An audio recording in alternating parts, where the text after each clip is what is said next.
या लाल परीला आपण निरोप देत आहात, काय भावना आहेत? किती आपण इतकी वर्ष या लाल परीवरती काम केलेलं आहे, आज निरोप देताना कसं वाटतंय?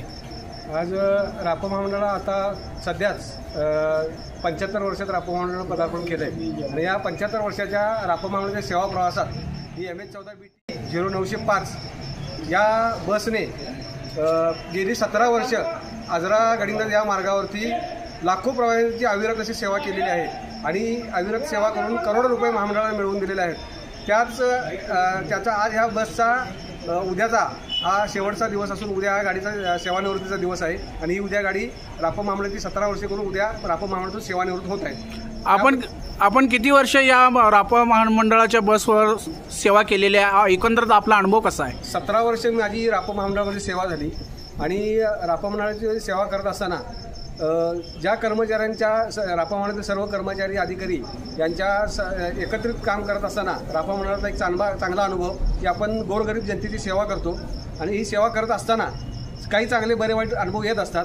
तसंच ही जी बस आहे 0905 या बसनी बरेचसे कॉलेजचे विद्यार्थी घडवलेले आहेत। या कॉलेजच्या या गाडीची ज्यावेळी गाडी नवीन आली त्यावेळी या गाडीनं आजरा मार्गावरती ज्या मुलांनी कॉलेजला येण्यासाठी या गाडीचा वापर केला त्या मुलांचे आज लग्न विवाह झालेले आहेत आणि त्या विवाहातून त्यांची मुलंसुद्धा आता या गाडीतून प्रवास करत आहेत। एवढा चांगला अनुभव आणि प्रत्येक प्रवाशांच्या मनात ही गाडी घर करून बसलेली आहे आणि या गाडीचा उद्या सेवानिवृत्तीचा दिवस आहे।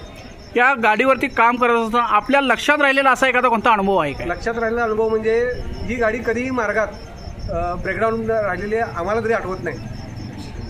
या गाडीचा मोठा असा अपघात कधी झालेला नाही आणि त्यामुळे चालक आणि वाहक या दोघांना अगदी व्यवस्थित आणि सुरक्षित असा प्रवास करून आज ती गाडी उद्या सेवानिवृत्त होत आहे।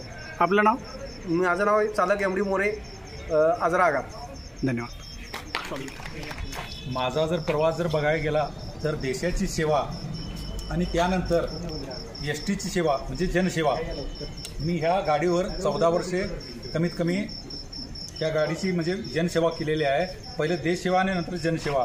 मला चांगला अनुभव आहे की देशसेवा काय आहे आणि जनसेवा आहे। निवडलेला माझा हे उत्तम पर्याय होता आणि STमधून मी निवृत्त होताना माझा फोटोसुद्धा आहे आणि मला कुठं जरासुद्धा गाडीचा धक्का न लागता मी ह्या गाडीवरनं निवृत्त झालेला आहे। माझा परिवार, माझी मुलं बाळं ह्या STच्या जीवावर मोठी झाली आणि आज मी घरी एकदम सुखरूप